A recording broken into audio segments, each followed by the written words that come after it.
जब कृष्ण भगवान बनकर आए हम उन्हें नहीं समझ पाए, जब कृष्ण मित्र बनकर आए तब भी हम नहीं पिघले, और जब भगवान सेवक बन गए तब भी हम नहीं बदले। तो भगवान ने सोचा अब मैं भक्त बनकर ही जाऊंगा, तभी प्रकट हुए श्री चैतन्य महाप्रभु।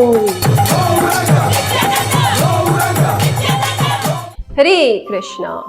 सर्वशक्तिमान सर्वाधिपति भगवान विष्णु जब सतयुग में वैकुंठ से धरती पर मत्स्य, वराह और नरसिंह के रूप में अवतरित हुए, तब भक्तों में एक ऐश्वर्य भाव ही था, अर्थात मैं दास हूँ और भगवान मेरे स्वामी हैं।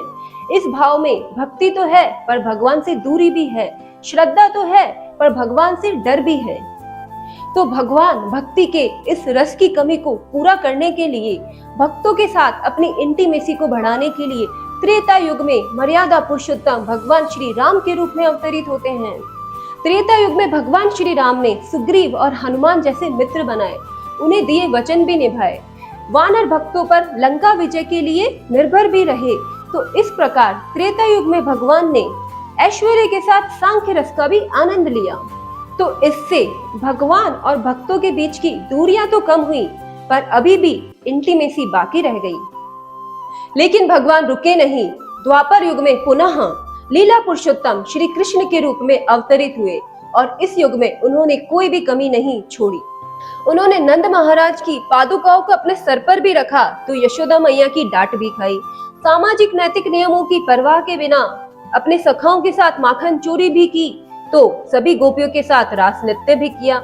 भक्ति रस में भगवान कृष्ण इतने बंध गए कि कभी युधिष्ठिर महाराज के आदर पूर्वक पैर छूते तो कभी अर्जुन के रथ के सारथी बन जाते।